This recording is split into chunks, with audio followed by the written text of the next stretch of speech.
Welcome to the Virtuosity Podcast, episode number 3.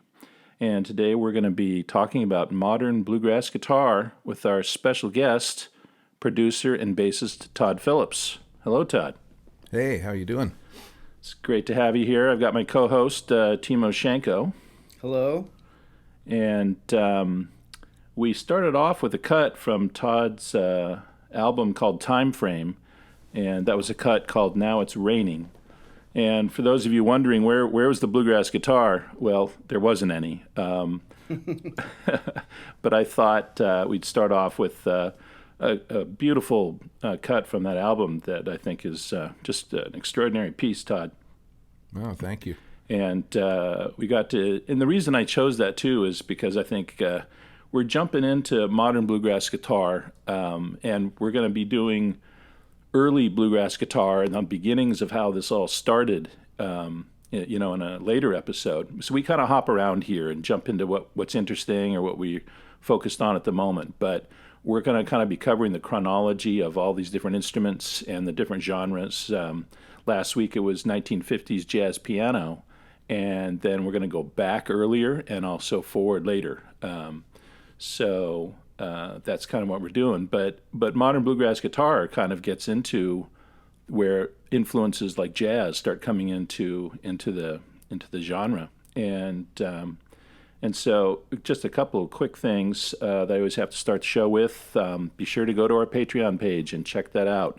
You can become a subscriber where we're going to have exclusive content, transcriptions of a lot of the material that is in that exclusive content. We're doing an 8 episode audio biography of John Coltrane, and we're going to be doing some deep analysis there. And so for musicians, that's a great place to check out. And also, if we can get subscribers to subscribe to what we do, that really helps us out here because we do no advertising. And you can also get, not only on Spotify can you get the content and the playlists, but you can also go over to YouTube where we have video of a lot of this stuff. And in particular, this episode, we got a lot of video to check out of the players and the music over on YouTube. So back to Todd and that song we heard, there was some rhythm instrument playing, but it wasn't a guitar. What was that, Todd?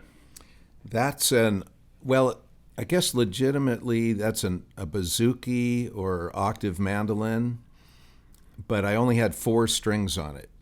So I got rid of the double string thing. So it's a little guitar-like, or, half the strings of a bouzouki. Yeah. Is the bouzouki Greek in origin? Yeah, I think so. They were bowl-back, tater-back, tater-bug kind of things like the old mandolins. Yeah. And now there's flat top and arch top, and people are making octave mandolins and mandocellos, and but that had the same sort of string length of an electric bass, and with just 4 single strings, I guess I wrote it on that, so I can play some kind of rhythm that kind of fuses things together.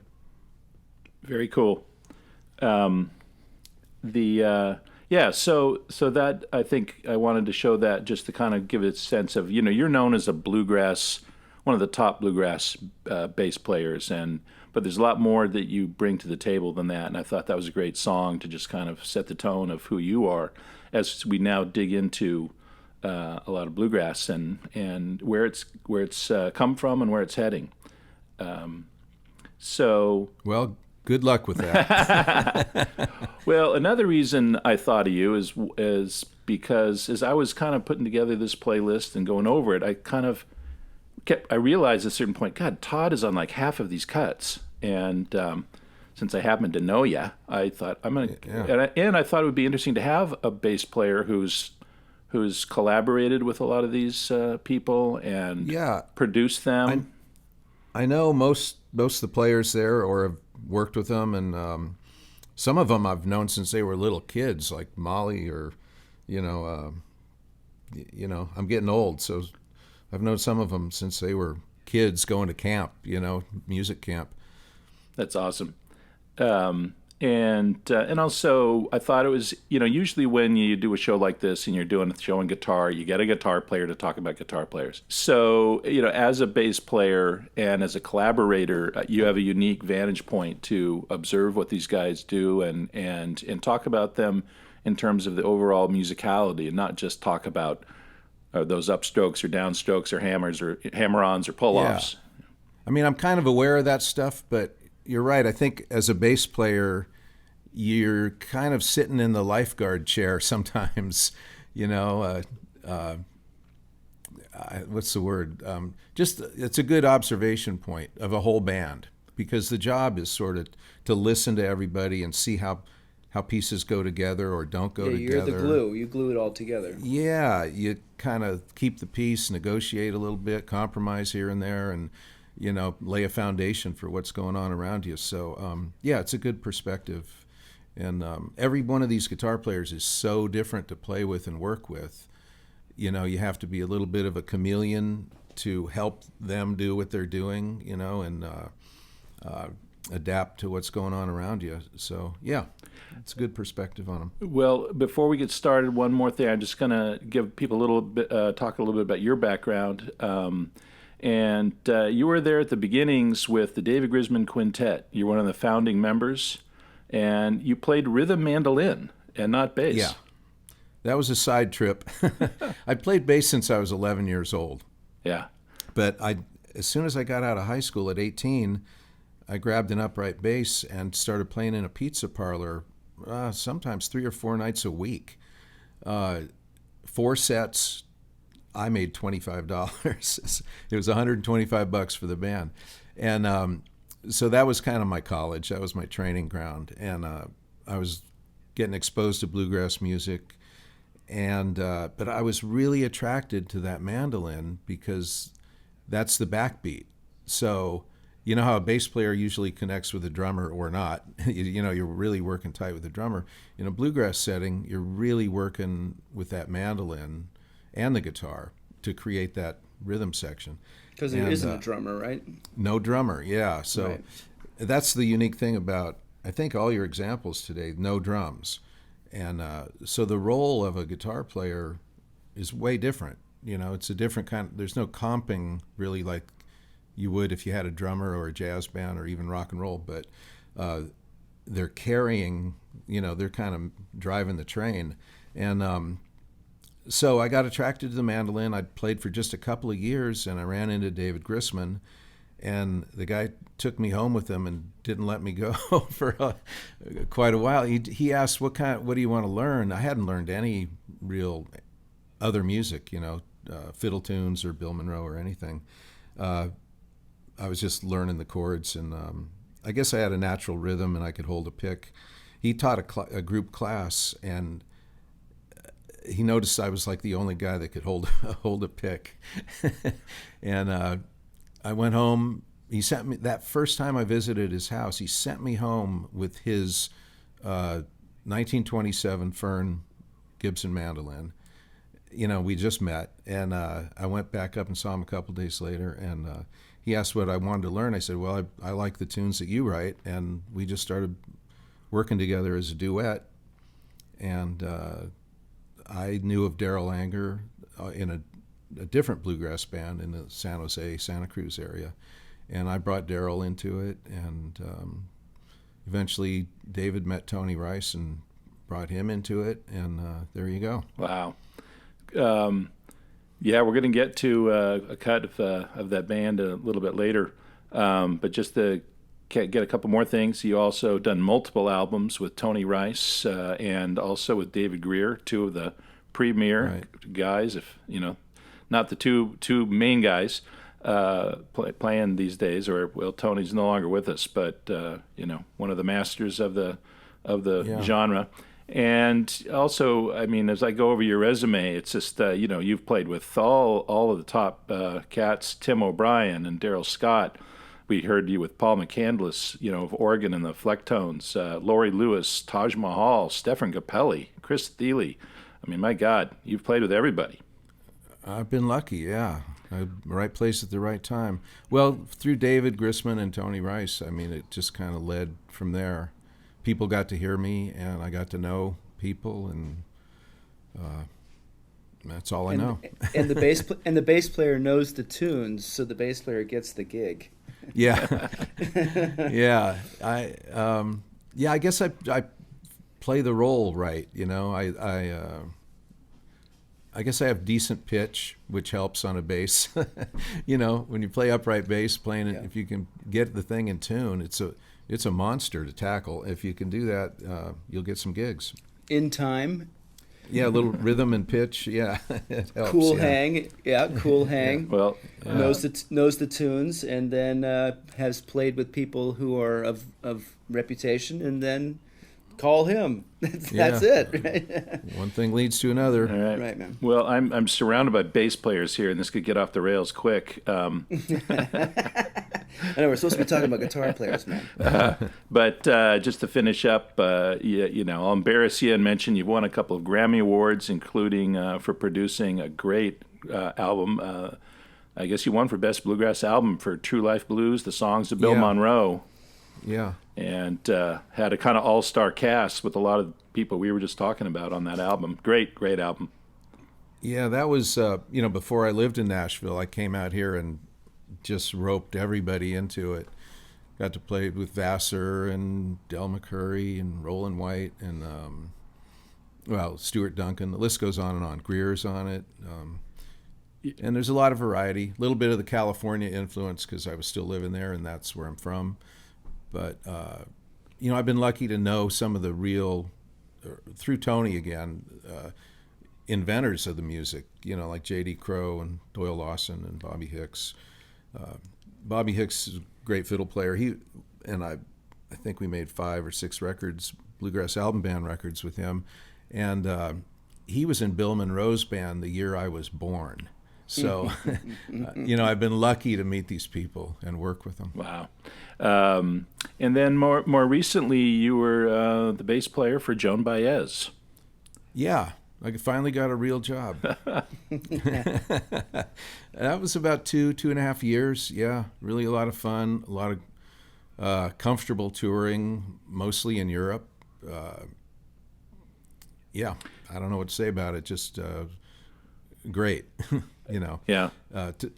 Most acoustic musicians don't get to tour Europe in style, so we spent a lot of time there. And her tours were about a month and a half long each. So, and she played only 3 or 4 nights a week. So I had a lot of downtime to walk around great cities in Europe. Great. Besides the music, yeah, it was all really good. And then just the last note, kind of, you know, you've produced a lot of different artists, and we might get into that as we're going through some of these players and talking about stuff. But I remember I went and visited you at your studio a few years back, and you were working on an album of Hazel Dickens songs, and Right. You had a couple of very prestigious singers on that album. Yeah, you know, that record's been in the works for 15 years. It's done, and the pandemic kind of put a halt to it again.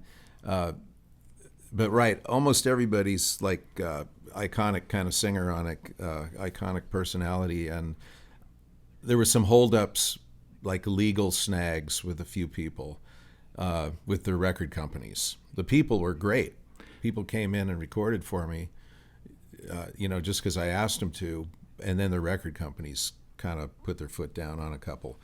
But I've got everybody in line now. It's all ready to go. Probably see it next year. And that's with people like Linda Ronstadt, Lori Lewis, Emmylou Harris, Joan Osborne, and didn't you even say Dolly Parton?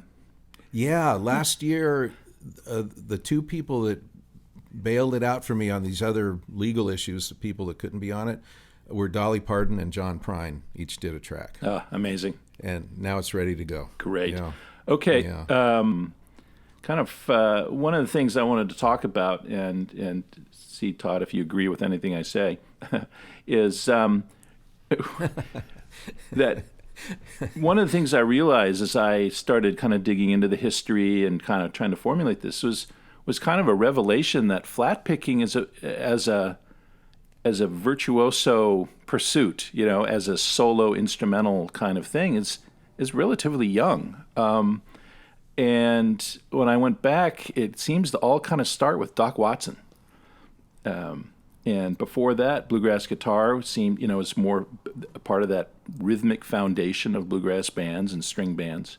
And Doc Watson comes on the scene starting to play these fiddle tunes, sometimes fast-paced fiddle tunes, where he's picking out those leads on the guitar. And I just didn't find much evidence of many players doing that before him, especially none that had the impact that he did. Mm-hmm. And then you had the folk revival in the early 60s and him starting to play these festivals. And that kind of tying in with in the 60s, the birth of kind of the rock and roll guitar hero. And so you had this young generation of, the Tony Rices and these kind of guys who were hearing Doc Watson and really excited by this kind of new thing. So Doc Watson's influence is just kind of, it's very, very powerful. He's kind of the Art Tatum or something, or the Louis Armstrong of the genre. I know. Is it being blind a prerequisite for being that much of a powerhouse? Like Arsenio Rodriguez, Art Tatum, Doc Watson, right? Could be. Maybe he didn't know the difference between a fiddle and a guitar. Just did it. Yeah. You can edit that out. But, you just reminded me, Ethan. I first saw Doc Watson. There was a music festival, I think it was 1967, and I wasn't old enough to drive. I rode a bike to it. It was the San Jose County Fairgrounds, and it was basically one of the really early kind of rock festivals. I saw Hendrix, Jefferson Airplane, Taj Mahal, Chuck Berry was there, but Doc Watson was there playing solo. What a weird bill that is, Mm-hmm. To play. I don't know where his spot was in the bill, but I would imagine like in the afternoon before you see some heavy duty rock and roll later that night. So yeah, he was cross cultural kind of a guy, phenomenon. I didn't even think about that till just now when you reminded me. I sometimes think the popularity of the guitar. The guitar took over as the instrument, not the piano, right. Not the violin. It's much easier to play. You can kind of play something that sounds pretty good after a couple of weeks instead of a couple of decades, like on violin, right? Oh, yeah. It takes a long time. A couple, 3 chords and you're off and running, yeah. Yeah, exactly. So then you can go from that to playing the violin stuff, bluegrass, Welsh, mountain music on the guitar. But it seems like a no-brainer. But nobody, not really, because the instrument is so physically, at least in a bluegrass band.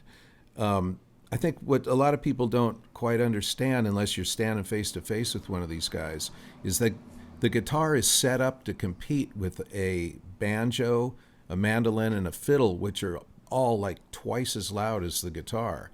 So that's why these guys weren't playing leads or melodies or solos. They were just setting it up to compete, basically, well, mostly with the banjo, but the mandolin and fiddle are pretty loud too. And so just to overcome the physical challenge of having those single note solos be heard, I think that's why it didn't happen earlier, or even in just a very small percentage of bands there was someone capable like Doc or Clarence White or Tony. I mean, there was really very few guys that could do it. And still, even... How about the physicality of the thing where it actually hurts your hand? Oh, yeah.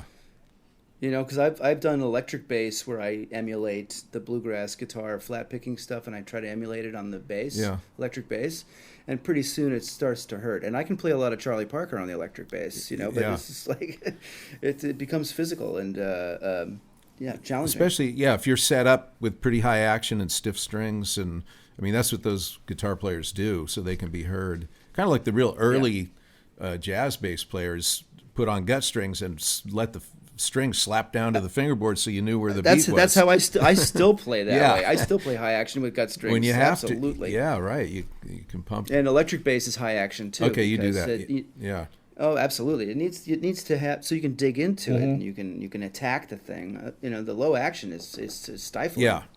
Well, some people like it, but the guys I like, like to have a little resistance there, Yeah, I use heavy reeds and everything. All my friends, older friends, are like, "Oh, you like to work, huh? You like to work." It's like, yes, I like to work. Well, you get the tone out. I mean, that was part of the magic That's of right. Tony, the strength of that guy's hands, his fingertip. Well, we haven't got to Tony yet, but we're on Doc. But his fingertips were like blocks of wood, like rounded off dowels, and the strength in his hands was phenomenal. Back then, especially not in the last decade or so, but when he was younger, it was just like a weightlifter, like athletic. What about the right hand though? The Yeah. right hand is the hand that gets me for what's going on here. I think the left hand, is what that's on the neck. That seems not that challenging to me. Although that seems to be to the regular listener, that's crafting the arpeggios, and Yeah. that's what seems like it's doing all the work. It's the right hand that's doing the work. Well, these Right? these guys that can play those single notes that definite and articulate have a mechanism between their first finger and their thumb that kind of allow an upstroke to be equal to a downstroke, which and there's a lot of strength behind it. I think when you're playing an electric guitar, low action, slinky strings, you just kind of wiggle your hand and you're done. These guys have a lot of force on the upstroke, which I think it's hard to describe, but I think that's part of the secret, to getting that sound out there and being able to do it. I mean, that's why they call it flat picking, right? They're not really stabbing at it the way mandolin players do. Well, there's a difference in Ethan? technique. And my teacher Bob Applebaum, when I first started taking mandolin lessons from him down in L.A., he immediately was like, you're right-handed, you're playing it like a guitar player, and you're just kind of floating over those strings. But with those doubled strings, and I remember when he first showed it to me, it's like rubbing your head and patting your belly, or vice versa at the same time, and that you have to go up and down again with that up and down thing to get the downstrokes and upstrokes, but also simultaneously you're kind of going away from the strings and digging in simultaneously. It's a really weird thing, but he was absolutely right.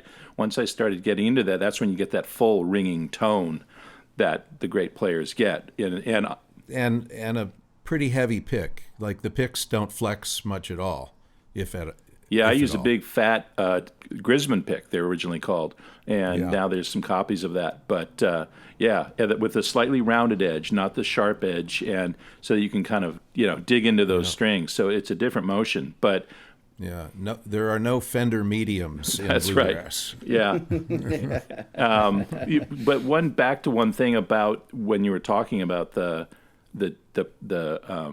audio level of competing with the fiddles and things.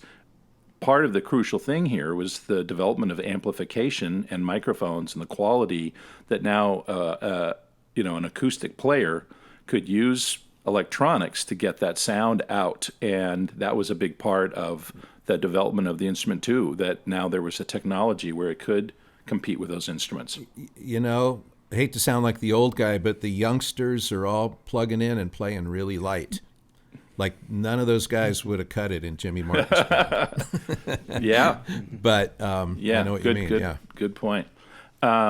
So anyway, when we do the founding fathers and one mother of bluegrass guitar, a reverence to the mother, Maybelle Carter, we're doing lots of Doc Watson, and we're going to really focus on him. So we're kind of jumping in after Doc now, and the first cut is from Clarence White.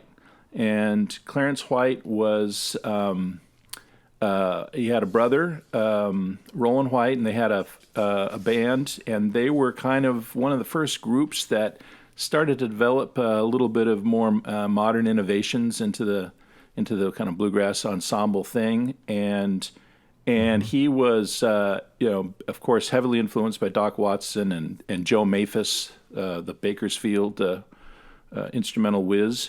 But he also idolized Django Reinhardt, and then of course he did some of those early Dog DAWG music. It's David Grisman's kind of what he calls his stuff. or early Newgrass with Peter Rowan and David Grisman, Richard Green, and he was kind of Mule Skinner the Mule band. Skinner band, and then he went on to rock and roll fame when he joined the Byrds, and was featured on Sweethearts of the Rodeo, and then had a long collaboration with Graham Parsons, and was really part of launching a new genre of country rock, and then had a huge influence on everybody after, including people like Jerry Garcia, and regularly makes, when they have the 50 greatest guitarists of all time on Rolling Stone magazine, whatever, he's always on that list.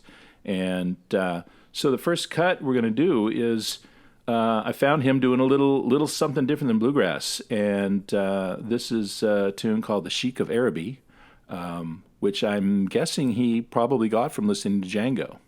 Yeah, and makes sense. So here's a bluegrass band playing "The Sheik of Araby" with Clarence White on guitar.